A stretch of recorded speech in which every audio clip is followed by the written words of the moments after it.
Salut à tous et à tous, c'est Plisty et aujourd'hui on parle critique. Je l'ai cherché toute ma vie.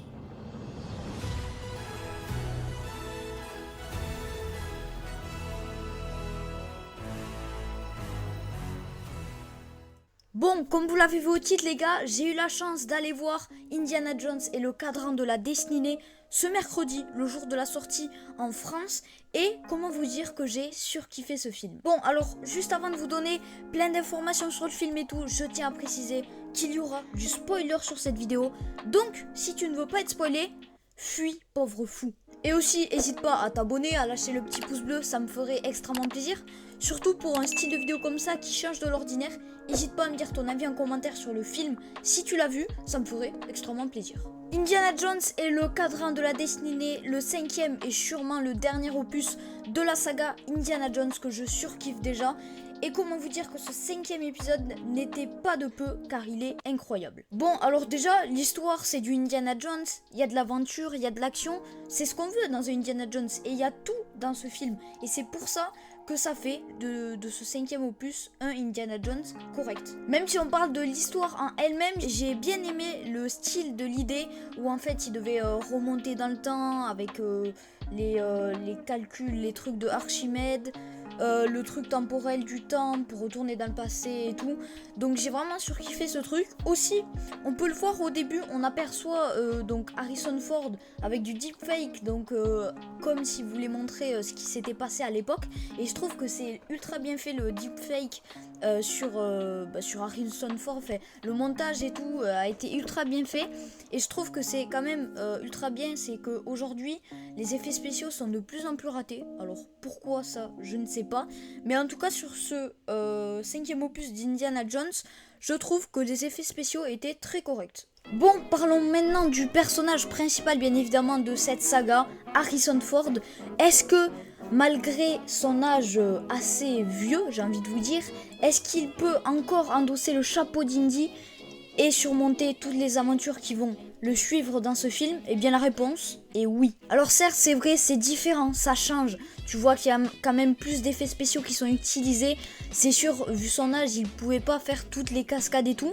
Mais je trouve que c'est quand même très bien fait du fait que comme les effets spéciaux sont bien faits, on ne remarque pas forcément que c'est fait par des effets spéciaux et c'est sûrement ça qui fait que le film est bien. Bon, parlons maintenant du personnage secondaire de ce film, Elena, si je me trompe pas, je crois qu'elle s'appelle comme ça. Personnage secondaire que j'ai bien aimé. Le personnage est cool, j'aime bien l'ambiance qu'elle met.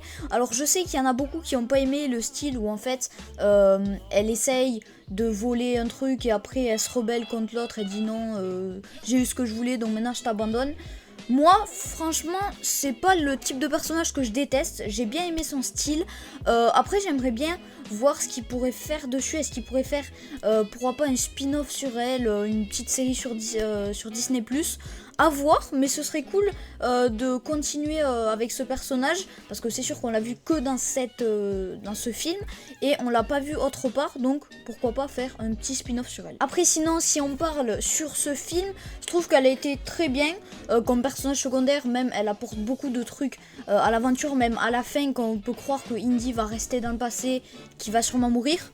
Elle lui fout une grosse patate et il se réveille à New York, je sais pas où. Enfin, il se réveille là où il était au début. Et ça, c'est assez cool et moi, j'ai bien aimé le style du personnage. Bon, maintenant, pour finir, dans la catégorie des personnages, finissons par le meilleur, par le méchant. Le méchant de ce film qui est magnifique. Comment vous dire que ce rôle, il est ultra bien utilisé avec cet acteur et il va ultra bien. J'aime bien le style du personnage, ce qu'il donne à l'histoire. Vraiment, j'ai surkiffé ce personnage. Donc, rien à dire du fait que il est bien, on le voit. Alors, juste un truc dommage, c'est que, ok, c'est censé être le méchant principal, mais il y a un personnage secondaire que j'ai l'impression qu'on voit aussi un peu plus que lui. Après, est-ce que c'était fait exprès? Je sais pas. Mais franchement, j'ai surkiffé le méchant de ce film. Donc, rien à dire de ce côté-là. Donc, pour moi, pour conclure ce film, cette saga Indiana Jones qui nous a fait rêver durant toutes ces années, cette saga incroyable avec cette musique et tous ces trucs qui vont avec, je mettrai la note de 8 sur 10 sur le film. Alors, Un petit point négatif que je devrais ajouter, pourquoi j'ai pas mis 10.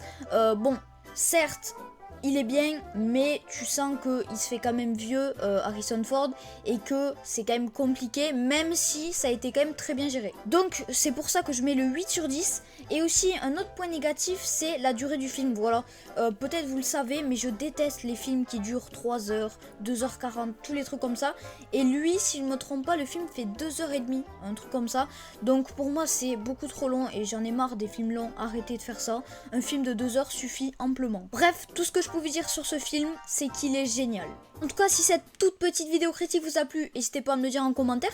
N'hésitez pas aussi à me donner votre avis en commentaire. Est-ce que vous avez aimé ce film ou non? N'hésitez pas, les commentaires sont là. Bon, sur ce les gars, moi je vous laisse, c'était Pisty. On se retrouve très bientôt pour une nouvelle vidéo. Je vous laisse.